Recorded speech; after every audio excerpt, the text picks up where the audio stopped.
Hey EllisFamLifers, welcome back to another episode of Keeping It Real. I'm Amber and the mom of Alex and Will, a set of nonverbal autistic twin boys. This is EllisFamLife, #autistictwins. This is a pretty difficult episode to make. I have been putting off making this particular video for a while, pretty much since my channel first started. Several people have asked me, how did you know they were autistic? There are a lot of factors involved, and I think I'm finally ready to make a video about our autism story itself. It takes a lot of emotional energy to talk about sad parts. Whenever I think over our story for the last couple of years, it makes me really sad. It's like going through a traumatic experience. I don't want to put finding out that your twins are autistic on the same level as, witnessing a murder or having something traumatic happen to you, but it just up feelings that sometimes I just don't want to think about or feel. It is a combination of several things.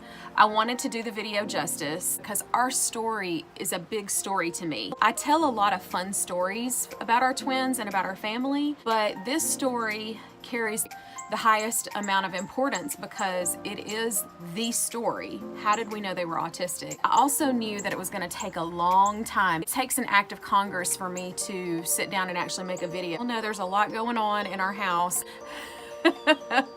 It takes a minute to carve out some time to sit and actually record uninterrupted. Generally, I am interrupted, you just don't see that part. I edit that part out. I have gotten that good at editing.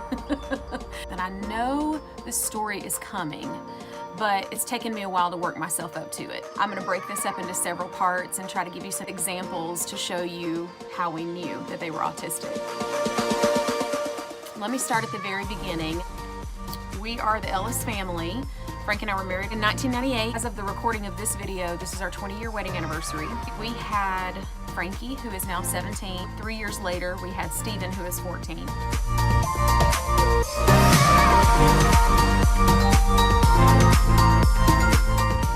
And then we went for a long time without having children. I had 2 miscarriages between Steven and the twins, and the second miscarriage was 19 weeks. So I guess you could probably understand that I went for a long time without wanting more children and just content with the 2 that I had. In the meantime, we finished nursing school and became RNs. That is a second career for both of us. Started our new jobs at the hospital, and we decided that maybe it would be time to start thinking about having another baby.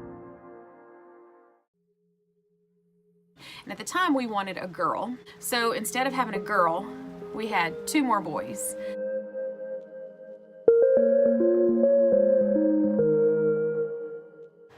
The twins were born June 11th of 2014. I was 35 years old.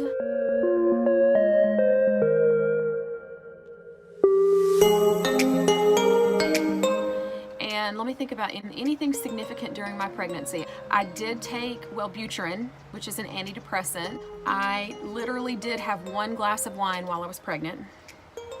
And then it really didn't do any good. I couldn't sleep, so it was not really worth it. It was a wasted glass of wine. I had a pretty uneventful pregnancy. I carried them to 37.5, so I was almost full term. Did go on bed rest around 31 weeks when I went into preterm labor. I spent 3 days in the hospital and had a mag drip, which is magnesium, and it can stop labor, but also it really helps brain development. So in case the babies came early, we had something for neurodevelopment on board. I survived that okay, and at 36 weeks, the doctor took me off of bed rest and said, you can go anytime. So it then took another couple of weeks. I went into labor, got to the hospital, and had the babies. Vaginal delivery, no C-section. About 3 or 4 hours after we got to the hospital. Almost picture perfect for twins. The only issue that I can think of is that he was baby B, had a hard time waking up at birth. They really just stimulated him good. It felt like a long time, but it really wasn't. Probably less than 5 minutes, and I was holding both of them, and then we went back to recovery. We went home, they were bottle fed. Fast forward through the first 6 months, so birth to 6 months was pretty uneventful.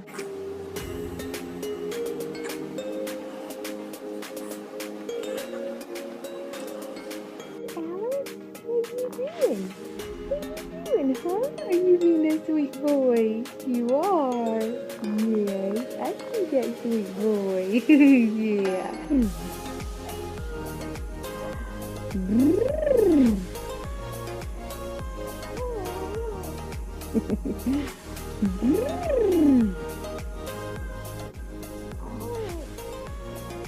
They were really sweet baby.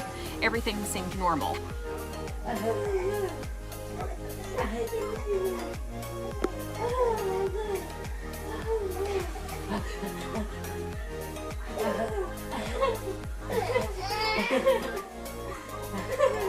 And the big thing, vomited a lot. And it did not seem to be a GERD problem. Like, baby drinks the bottle, baby immediately spits up a little and does this every time. That was not how the twins were. They both vomited. Will was especially bad, and it was really when we started solid food. And I remember being at a party or something where we had watermelon. It was about the time that you would normally offer solid food, so maybe somewhere between 5 and 6 months old. I offered Will a little piece of watermelon. It touched his mouth, and he kind of tried to chew it a little bit, and then he didn't choke, but he vomited. And I was like, oh my gosh, I'm so sorry. I had to stop and bathe him right there and change his clothes, and we just bathed him in the sink. And I felt so bad, and I remember thinking, why did he do that? That is so weird. He didn't choke. It was just like it touched his mouth and then he threw up. So that was kind of concerning, but then I put it out of my head thinking, oh, it's acid reflux. It's just what babies do. Keep going. Developmentally, they seem to be doing okay.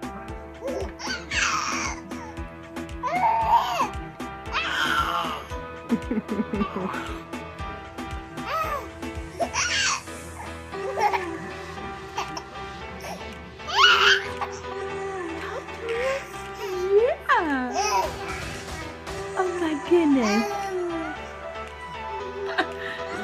Who's that that's got you?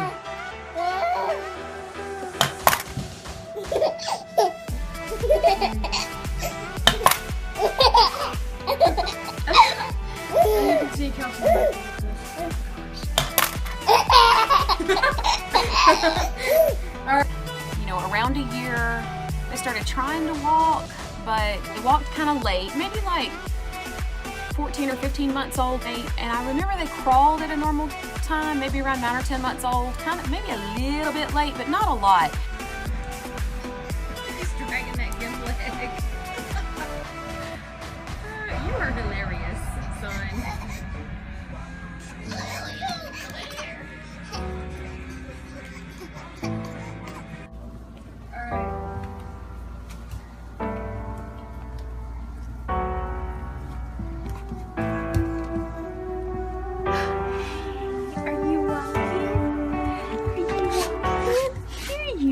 And I got a lot of comments about, oh, they're twins and they're boys, so they're gonna be a little bit behind in talking and trying to walk and all the developmental milestones, so boys are always a little bit behind. If I ever had concerns, they were fleeting, and as soon as I thought of something, it would evaporate and I would be like, that's not a big deal. It's just because they're twins and they're boys. Solid food was not really happening. I just kept feeding them baby food and formula. And then when we got to a year old, I changed the formula to cow's milk, and we kept doing baby food, because the more I would try to feed them real food, the more they would vomit. And it was kind of like that party all over again. Anytime I would hand them food, they would try it and mouth it a little bit and sense it a little bit in their mouth, and then they would vomit. And if they were sitting together, if one vomited, the other one would sympathy vomit. It really was double trouble. Meltdowns also became more and more common.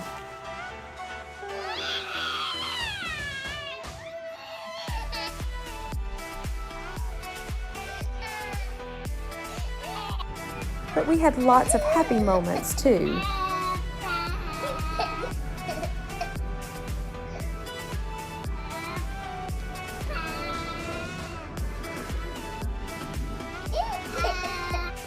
Our last trip as a family was to the beach in August of 2015, before the boys were really mobile and before we knew anything was wrong. And of course, this was way before the travel documentary with the BBC.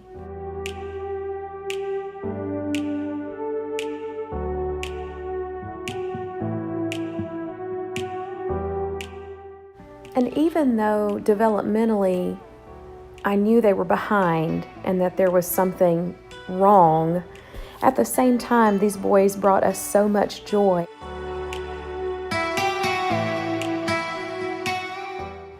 And they made our family complete.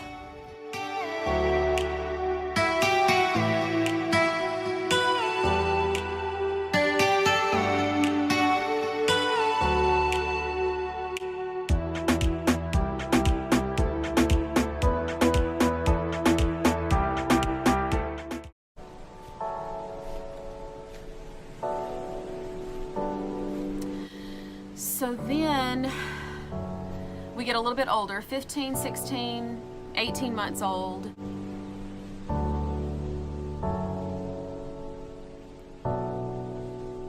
And they're still babbling, and they've babbled since about 6 months old, but they never form real words. And at that point, I started thinking, this is kind of late. Why are they not talking yet?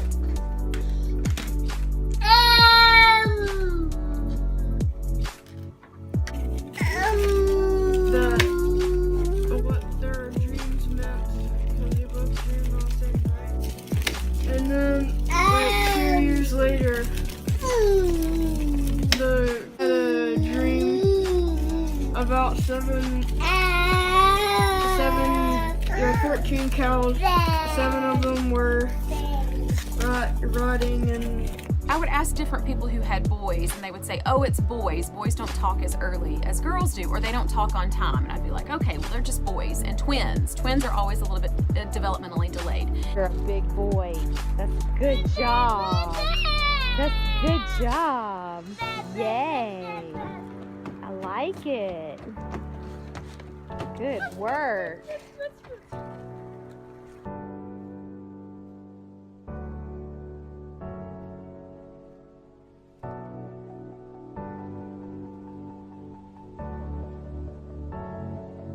Come on, Will. Come on. You need to slide down the slide? Come on.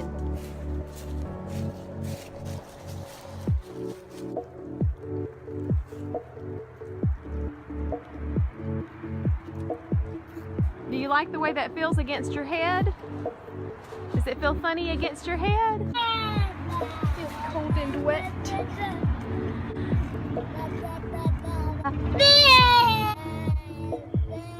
Baby.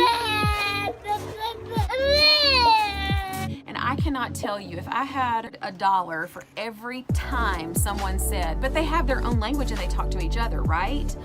I would probably be a millionaire. That rumor is so well known, people automatically assume that even though they can't talk, they talk to each other. Well, that was another big red flag, is that they never talked to each other. In fact, they were parallel to each other. They were always side by side, but never acknowledging each other.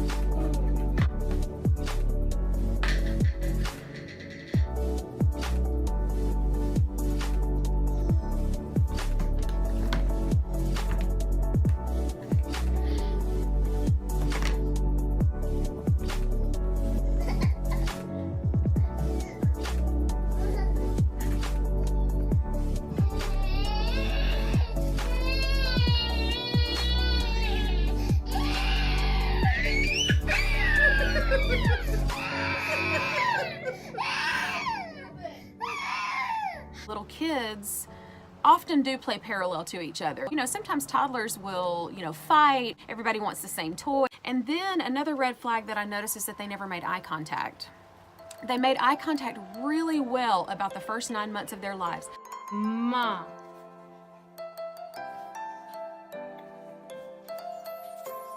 Mom. Mom. Mom. Mom.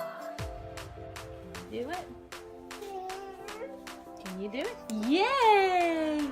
Yay! Look at me. Look, Alex. Look. Yay. Let's do ma. Ma. Ma. Ma. This being a later pregnancy and having gone for so long without having babies in the house, I held them all the time. And they were kind of adored by all of us because we hadn't had babies in so long, and they were so much fun and they were really sweet.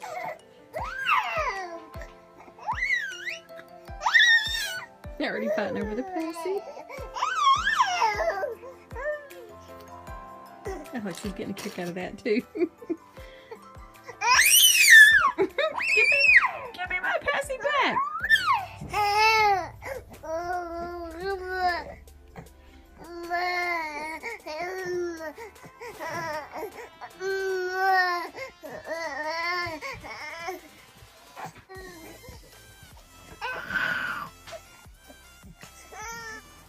I just loved holding them because they were my kids, and it was kind of like, I know I'm not going to have any more, and it'll be a long time probably before I have grandchildren. I'm going to enjoy every single minute. There was always somebody holding one of those babies.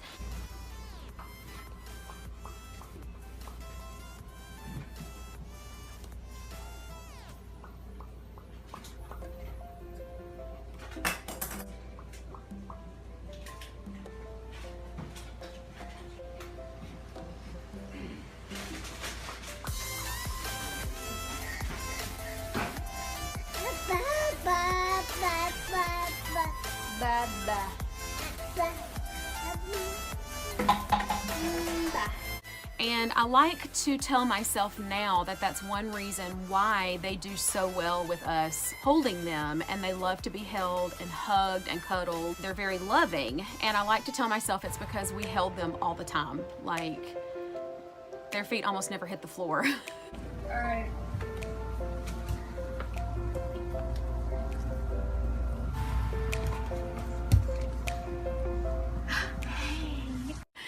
Anyway, in the meantime, some life events were happening. Our oldest son, Frankie,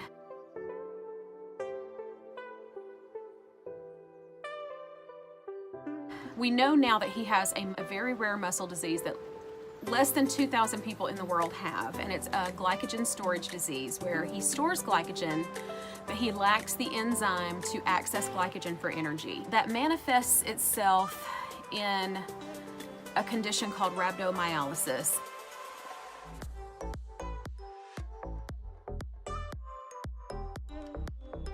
You hear about it a lot with people who did CrossFit for the first time, this really intense workout where they worked out too hard and their muscles went into breakdown. A patient in rhabdo will start peeing black. Their pee will literally look like black coffee. It'll be red with blood. They're really, really weak, and if it goes untreated, a person can go into kidney failure. I knew all of these things were happening with the twins, but at the same time, we had several big life events that were occurring simultaneously that took my attention off of the twins. Number one, Frankie's muscle disease.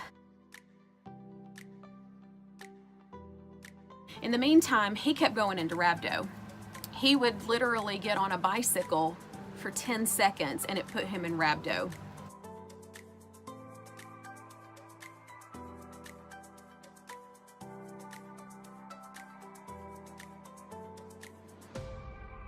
Well, it took several events of rhabdo for us to understand that it was a glycogen storage disease. We were on that journey, and then my husband had back surgery. When he was a teenager, he had scoliosis and had rods inserted. So he has titanium rods on his spine. He's been able to lead a normal life, except that he has a bacteria growing on those rods. He needed to have a pretty big back surgery to clean out the spot where the bacteria is growing and then get on several months worth of IV antibiotics to help kill the infection.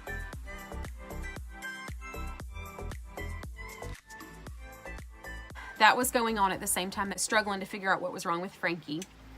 At the same time, my mother-in-law was diagnosed with uterine cancer. She was 60 years old.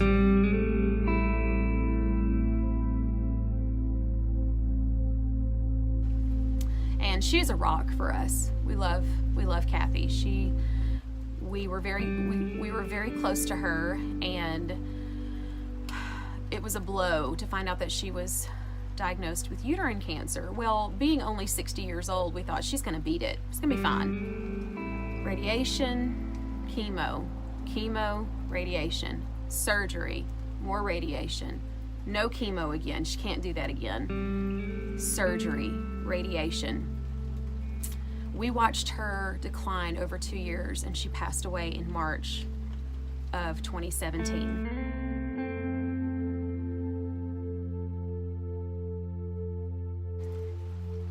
So that was going on. And then 2 months later, we lost my mother.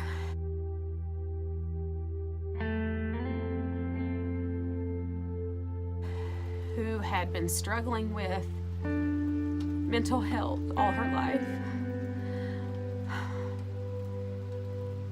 And she shot herself on June the 9th of 2017.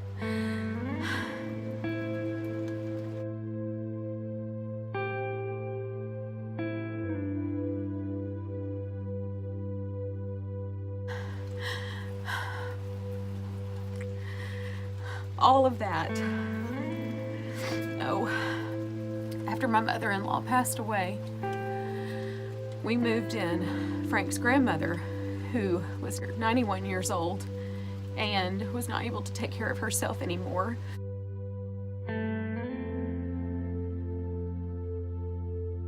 And we moved to a much bigger house, and we had hoped that Kathy would live long enough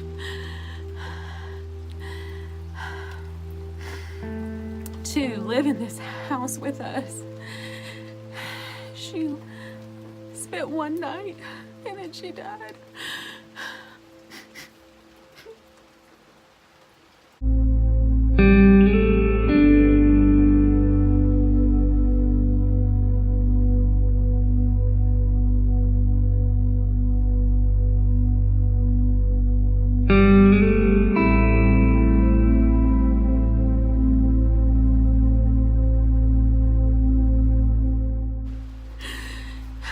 Y'all see why it has taken me so long to talk about this part of it, because it's not just about the twins, it's about all of life, and it's a really hard story to tell.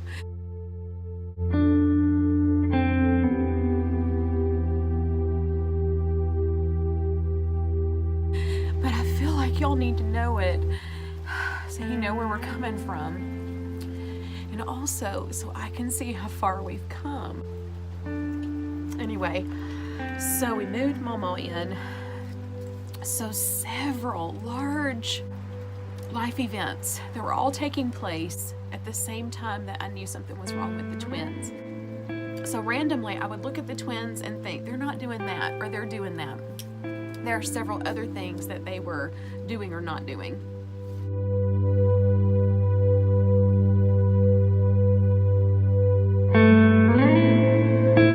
Eye contact. They still vomited a lot, to the point where it was every day. They didn't sleep well. They would be up at like, midnight and be up until 3 a.m. the next morning. Just awake. They couldn't sleep, and I didn't know what to do with them, and I thought, shouldn't we be past this by now? We're not newborns anymore. They need to start sleeping.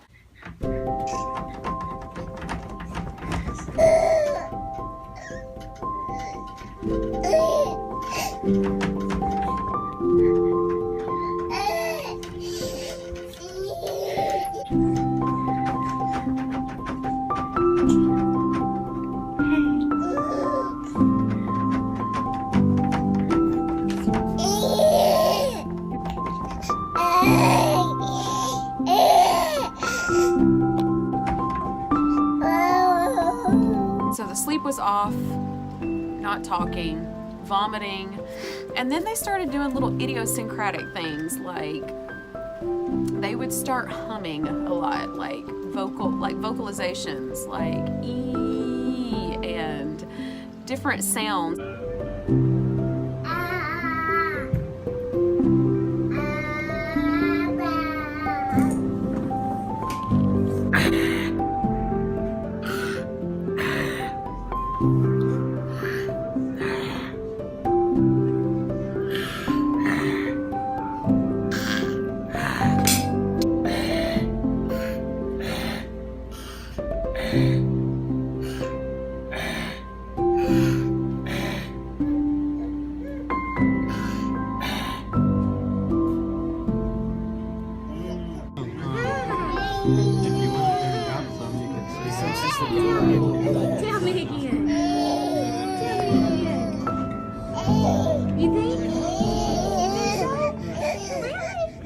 Is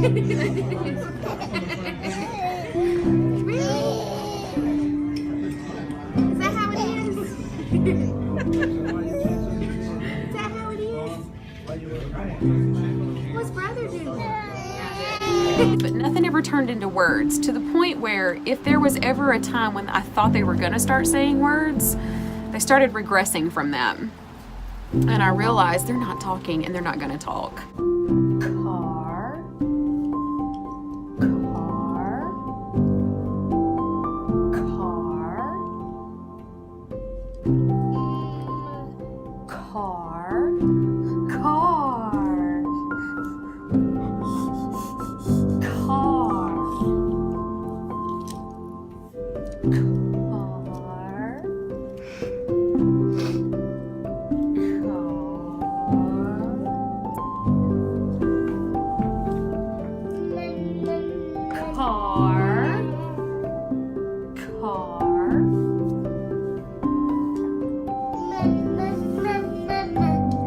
Mama, yay! Mama, yay!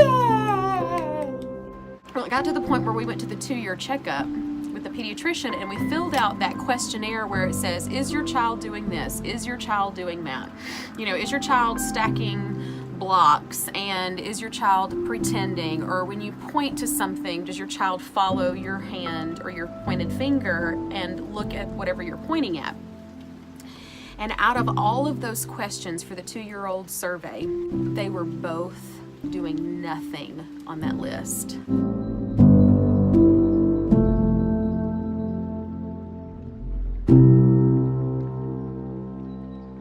And that I almost started crying in the pediatrician's office because this dread filled me, and I realized it all started to come together, and I was like, oh shoot. This is really bad. This is more than just, oh, they're not talking. Oh, they're not making eye contact. Oh, they're throwing up a lot. No, this was big because they weren't doing any of that.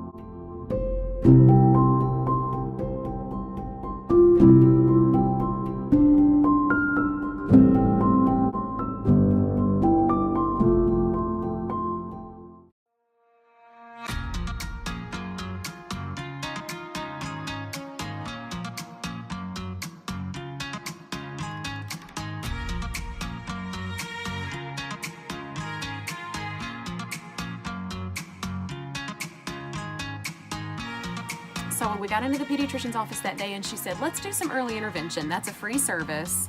Let's start there and see what they say. So we took them for early intervention evaluations. The therapists were great and said, yes, there's definitely a problem. We need to start early intervention visits to your home. We'll set everything up.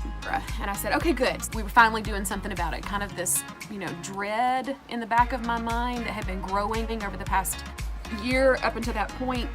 I thought, okay, we're doing something. I feel a little bit of relief. Somebody besides me knows that something's going on. I feel better about this. So we got early intervention. It was 30 minutes per child once every 2 weeks. Each child got 1 hour a month.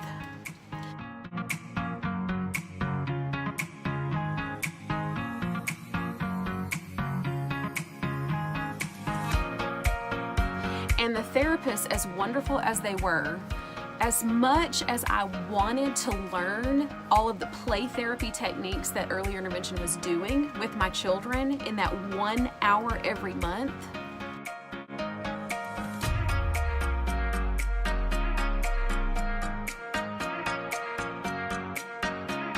I didn't have time. I barely had time to register that there was something wrong with the twins. I just kept on going. We all kept on going. Did early intervention for a year. We got it from age 24 months to 36 months. Well, then you age out. I went back to the pediatrician and said, I'm not getting a lot. I need some help. She was absolutely as concerned as me. And she just did the next step, which was, okay, here are behavioral clinics in the Birmingham area.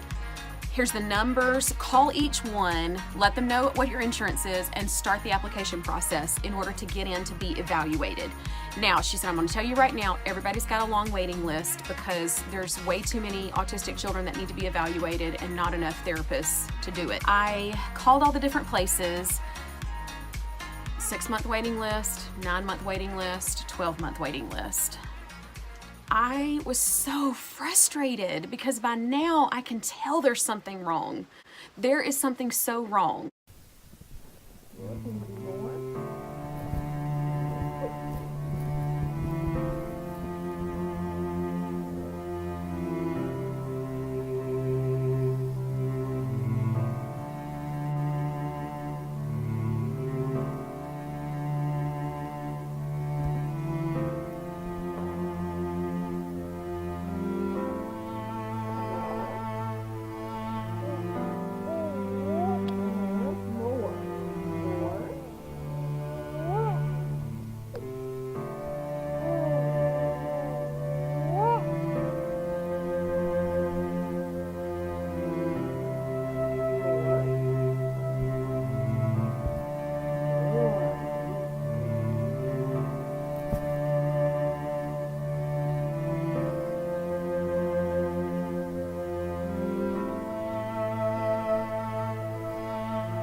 They're not making eye contact.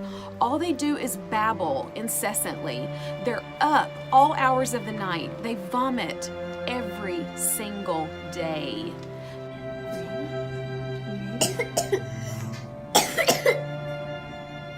Just a little bit. Can you taste it? Can you taste it? They don't try to talk. They don't interact with each other or with us socially.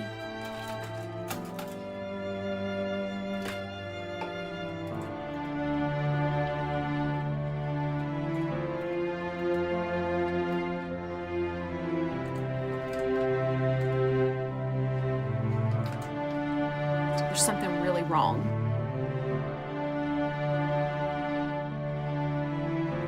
He likes the sound too, I think. Can you do it? Watching a small wire might cut his finger. He's not. Slide. He's not really doing it hard enough to. He's making music. There you go.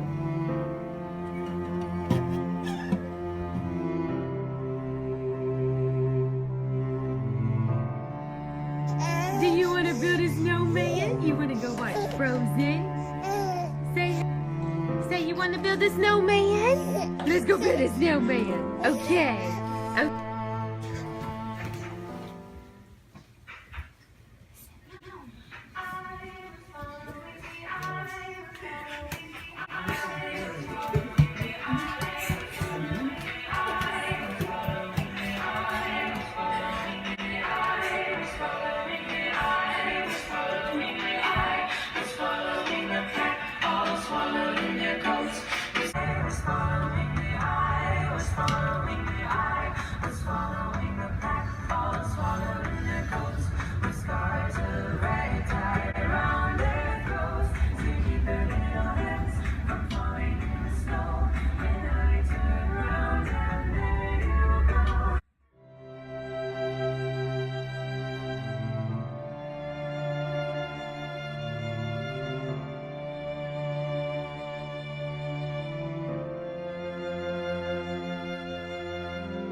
this point, they're at 3 years old.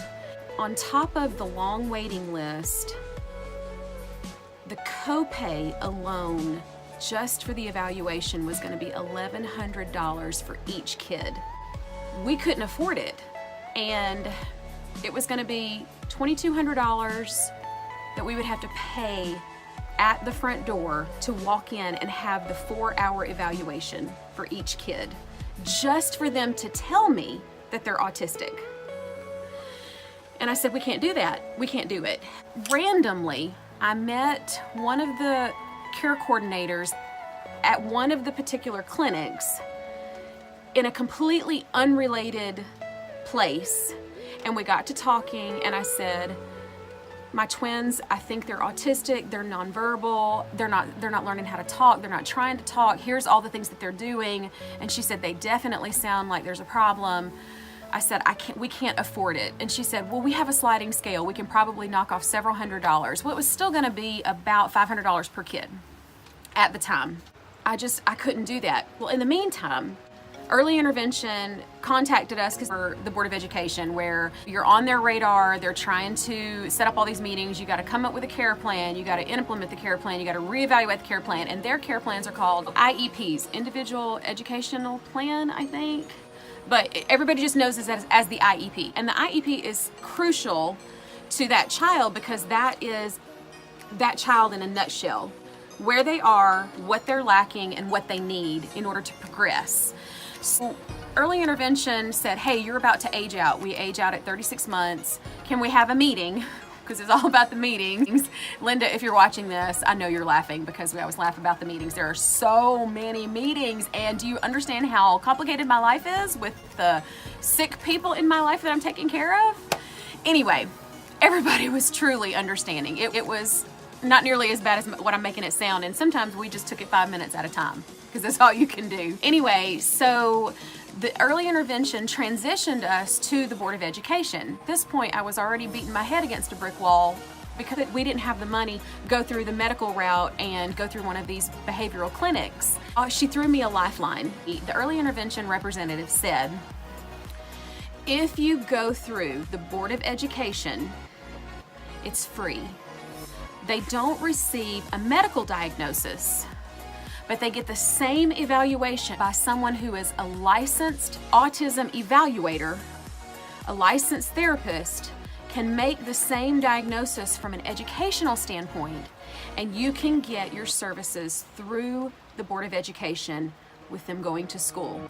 She said, now, the focus will be different. It will be based on teaching them life skills from an educational standpoint because they have to progress in the school system. But it's gonna be ABA therapy, which is what you would get at a clinic anyway. And it's free. It's because you live in this county. And I said, where do I sign? Because we didn't have thousands of dollars to spend on 2 children who are nonverbal autistic, because by now I know it. And I still wasn't talking about it because I had so much else going on and I couldn't deal with it. I couldn't deal with it. If you give a moose a muffin,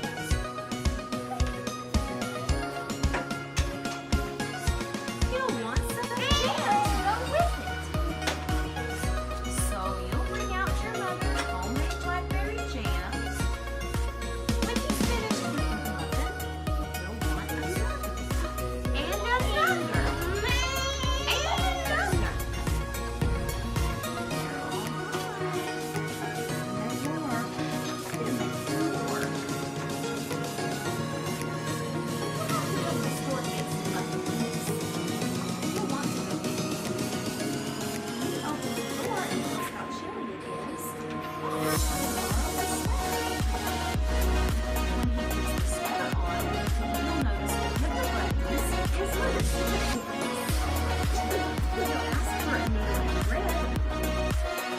So I think I probably started crying in that meeting and said, thank you. I just needed somebody to throw me a line. Anyway, we set up the evaluation. It was long and tedious.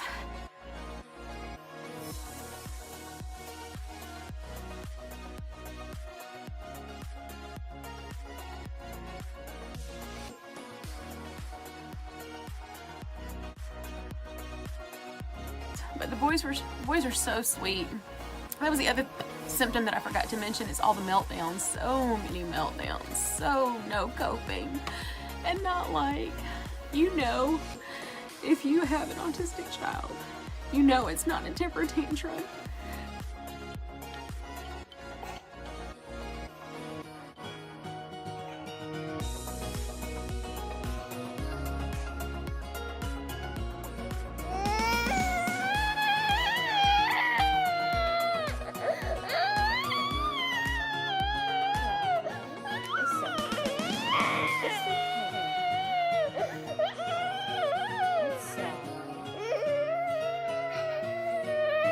We made it through the evaluation and we got set up with a special needs preschool.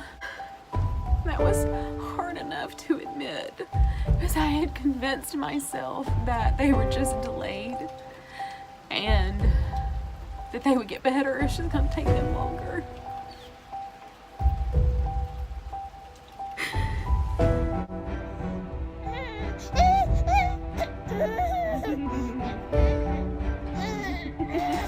Are you pitching a fit?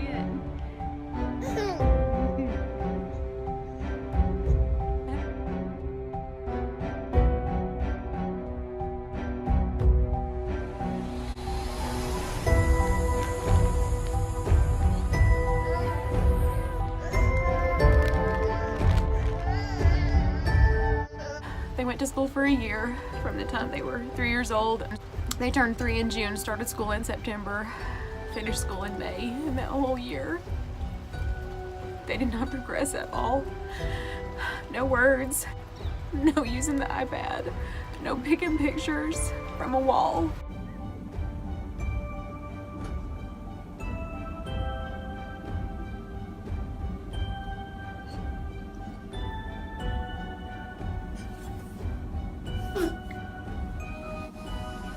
The only way they knew to communicate was stimming and crying and meltdowns, and that was it. And still vomiting every day, still not sleeping, and in the meantime, we buried both grandmothers.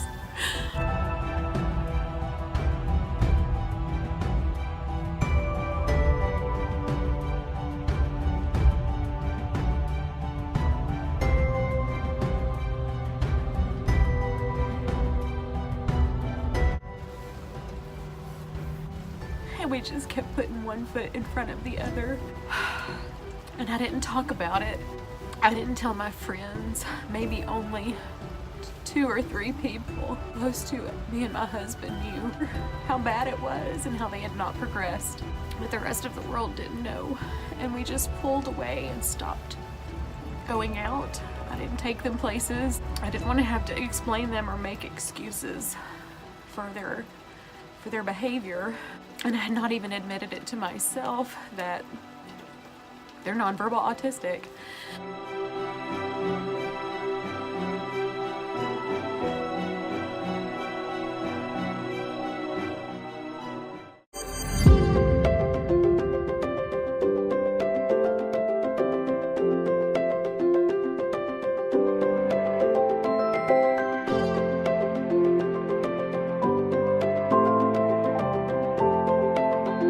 So fast forward, they turned 4 in June of 2018. It had been a year since we buried my mother and my mother-in-law.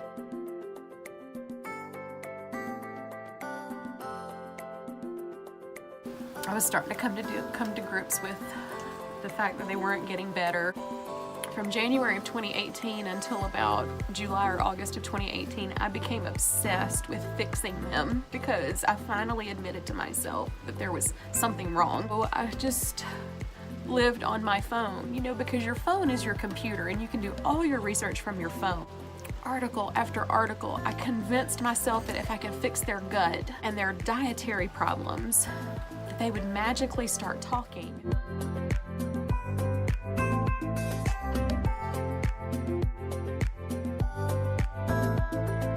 And start developing. And I tried everything.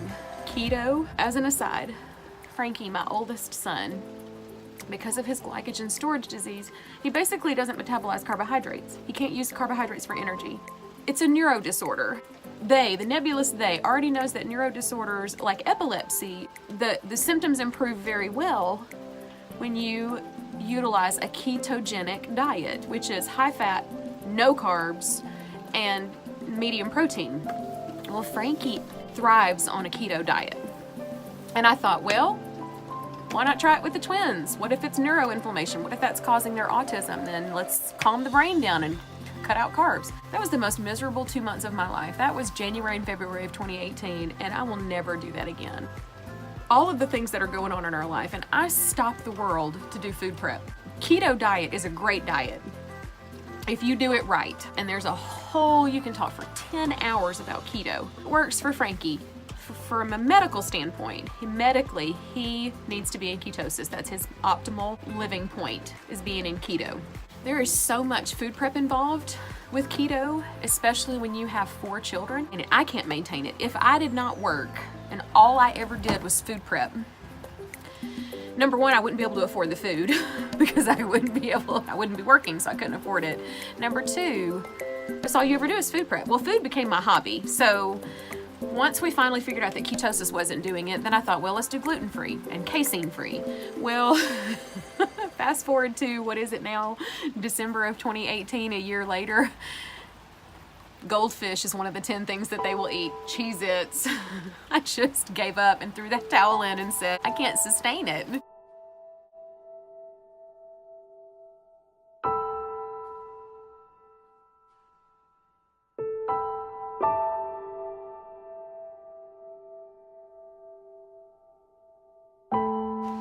Maybe if I had somebody move in full-time just to do food prep and just to provide the money for me to go get the ingredients that you need to do keto or gluten-free or casein-free. So all of that to say, I couldn't fix them. In August of 2018, it finally hit me. May of 2018, the last day of school, their teacher had said, we need to have an IEP meeting. However, I don't think the meeting is going to be very long, because they showed no progress over the past year.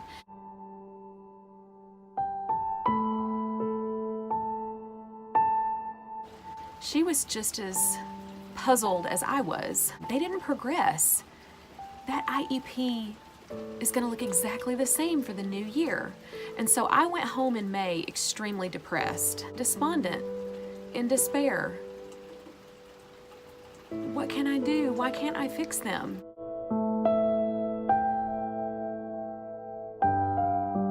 Why are all the dietary changes not working? What about the strict schedule that I'm trying to maintain? What about trying to work full time? What about Frankie's illness? What about Frank's back? What about, I miss my mother. I miss my mother. I can't even call her and talk to her about it. So we lived that summer of 2018, we just coasted.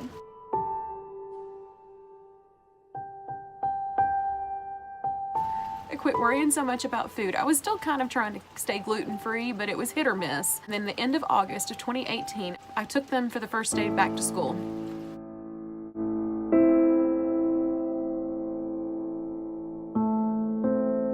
And that was the day that I saw the other mother break down in the parking lot, because she had just dropped off her beautiful child who looked normal.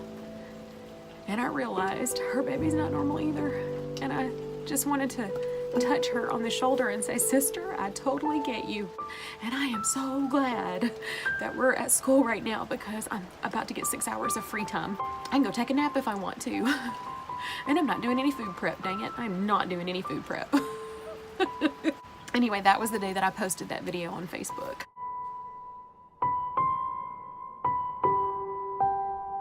Just said, I give up. I don't care. Hey world, they're autistic. Where we are now is we still don't have a medical diagnosis. We have an educational diagnosis through the Board of Education. They will be re-evaluated from an educational standpoint at age 7. But now I'm finally at a place where I love them the way they are.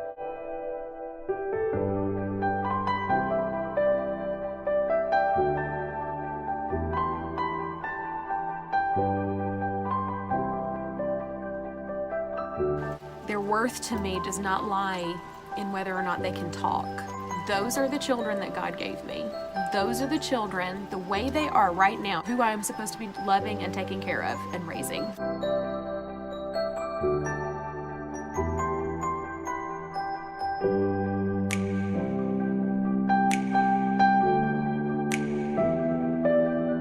It's okay.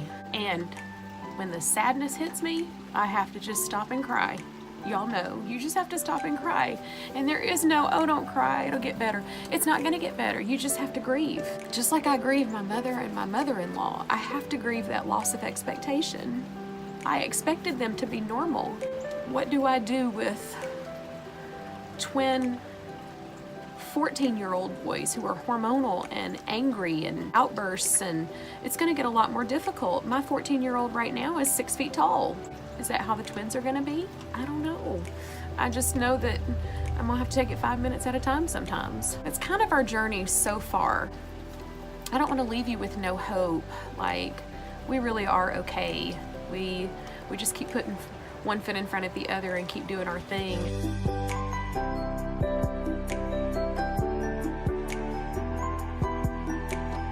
Now I am ready to seek the medical diagnosis. I actually got the number to a new behavioral clinic on a piece of paper in my purse, and I have not brought myself to actually call the number yet and make the appointment. Y'all just cross your fingers and pray for me that I can actually take that step, because it is emotionally heavy, and sometimes it's just easier not to think about it, but I have to think about it.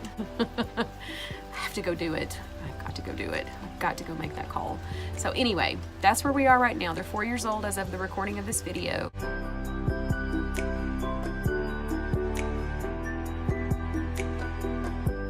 They have made some progress. They can now do hand over hand a little bit. They can now take hand over hand and take me to where what they want. Like Alex is obsessed with being outside. Put my hand on the doorknob, which half the time I have to tell him, no, buddy, it's not time to go outside because it's literally 35 degrees out here and raining. And there's a whole nother video that I've done where I talk about what they will actually eat now, which is about a dozen things. And we just eat the same dozen things over and over again.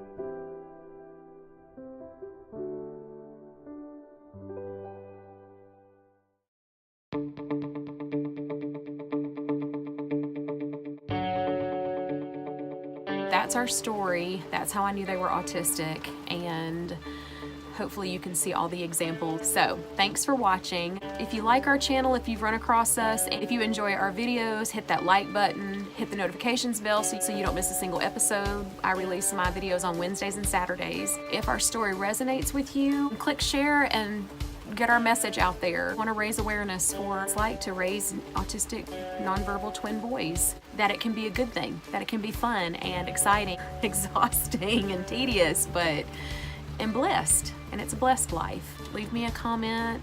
I've had lots of people comment to me on Facebook, Instagram, YouTube, and let me know that they have some of the same struggles.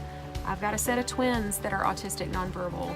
I've raised my child who is nonverbal. I've made so many connections, and we've built such a community, and I really appreciate that. So leave me a comment and let me know, and I will keep y'all posted, and I'm sure I'll probably make a video about that whole medical evaluation at some point as soon as it happens. Thanks for listening, thanks for watching, thanks for living this with us, and as always, y'all know I look forward to next time.